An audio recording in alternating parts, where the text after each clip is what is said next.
বন্ধুরা, এই চুষি পিঠা আর এই শীতের মরশুম, যদি এই শীতের মরশুমে চুষি পিঠা এক বাটি তোমার আপনজনকে দাও, তাহলে কিন্তু সে ভীষণ খুশি হয়ে যাবে। তো এইভাবে চুষি পিঠা তোমরা কিভাবে বানিয়ে নেবে, আজকে আমি পুরো প্রসেসটা তোমাদেরকে দেখিয়ে দেব।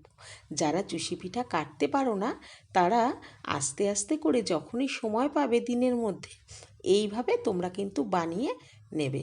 দেখো, জাস্ট একটুখানি ডো হাতে নিয়ে এরকমভাবে হাতের মধ্যে ঘষে, ব্যাস দেখো, বেশি কিন্তু সময় লাগে না।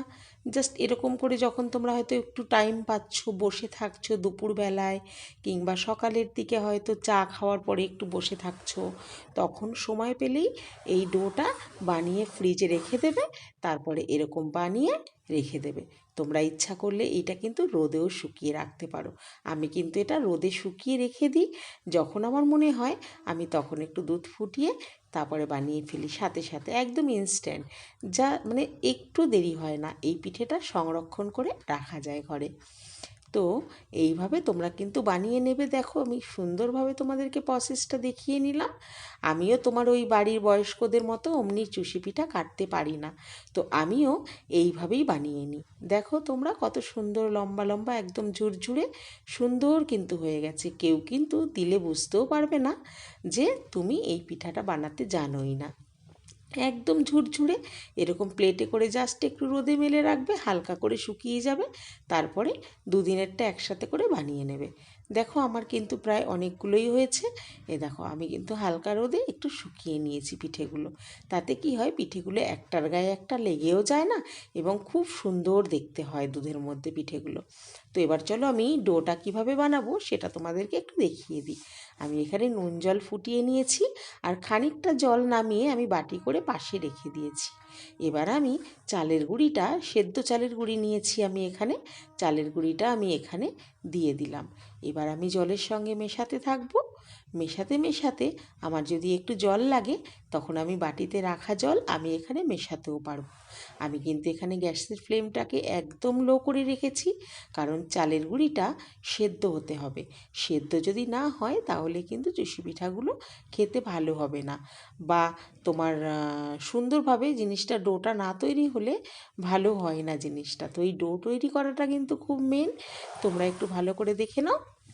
তো এইভাবে তোমরা কিন্তু ডোটাকে বানিয়ে নেবে।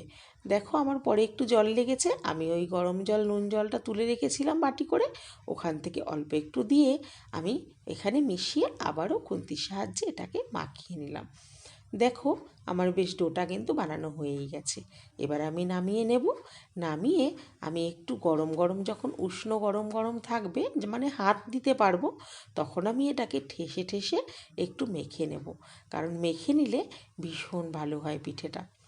এইভাবে আমি মাখিয়ে কিছুক্ষণ আমি রেখে দেবো, 30 মিনিটের জন্য রেখে দেবো। তারপরে আমি বানানো শুরু করব। এবার মাখিয়ে রেখে দিলে তোমরা যে যখন তখন বানাতেই পারো। এবার দেখো, আমি তাড়াতাড়ি করে বানিয়ে নিচ্ছি। আমি এখানে তোমাদের খুব জাস্ট তাড়াতাড়ি দেখালাম, ওখানে আমি দেখিয়ে দিয়েছি আগে। তাই তোমরা এইভাবে কিন্তু বানিয়ে নেবে। এবার আমি দেখো কড়াইতে বসিয়ে দিয়েছি দুধ। দুধটা ফোটা পর্যন্ত অপেক্ষা করব। দুধ ভালো করে ফুটে গেলে এর মধ্যে দিয়ে দেবো খেজুরের গুড়। দেখো বন্ধুরা, খেজুরের গুড় দিয়ে কিন্তু এই পিঠেটা দারুণ লাগে, বিশেষ করে এই শীতের মরশুমে। তো খেজুরি গুড় দিয়ে দিলাম। এইবার গুড়টাকে ভালো করে মিশিয়ে নেব। যখন ভালো করে গুড়টা মিশে যাবে, তখন আমি আমার চুষি পিঠা কাটাগুলো এর মধ্যে দিয়ে দেবো দুধের মধ্যে। দেখো, একটু হালকা হালকা শুকনো। তো এটা একটার গায়ে একটা লেগে যাবে না, আর পিঠেটা খুব সুন্দর হবে, একদম গাঢ় গাঢ়ও হবে না যে দেখতে খুব বাজে লাগবে, খেতে খুব খারাপ লাগবে, তা নয় কিন্তু। দেখো, এবার আমি খানিকক্ষণের জন্য এটাকে ভালো করে ফুটিয়ে নেব। তোমরা যদি বন্ধুরা একদম শুকনো পিঠে ছাড়তে চাও, মানে তোমরা যদি ঘরে অনেক দিন সংরক্ষণ করতে চাও, তবে কিন্তু এটাকে চালের মতো করকরে করে শুকিয়েও রেখে দিতে পারো। তাহলে তোমরা কি করবে, এটা একটু বলে দিই। তাহলে তোমরা এই পিঠেটা দুধ চালের সময় গুড়টাকে আগে দেবে না, পিঠেটাকে আগে দেবে, তারপরে শেষে যখন সেদ্ধ হয়ে যাবে তখন গুড়টা দেবে। দেখো বন্ধুরা, আমার কিন্তু পিঠেগুলো একটার গায়ে একটা লেগে যায়নি, কত সুন্দর আলাদা আলাদা রয়েছে এবং কত সুন্দর দেখতে হয়েছে। তোমরাও এইভাবে বানিয়ে নিও, একদম সোজা একটা রেসিপি। এবার আমি একটুখানি খেয়ে দেখবো কেমন হয়েছে। তোমরাও এইভাবে বাড়িতে বানিয়ে অবশ্যই খাবে। আর যারা বন্ধুরা আমার চ্যানেলে নতুন রেসিপি দেখছো, তারা কিন্তু অবশ্যই আমার চ্যানেলটিকে সাবস্ক্রাইব করে রেখো এরকম নতুন নতুন রেসিপি পাওয়ার জন্য।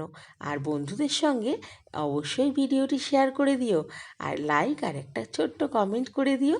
তোমাদের কমেন্ট দেখে আমি ভিডিও করতে ভীষণ উৎসাহ পাই। ভালো থেকো, সুস্থ থেকো।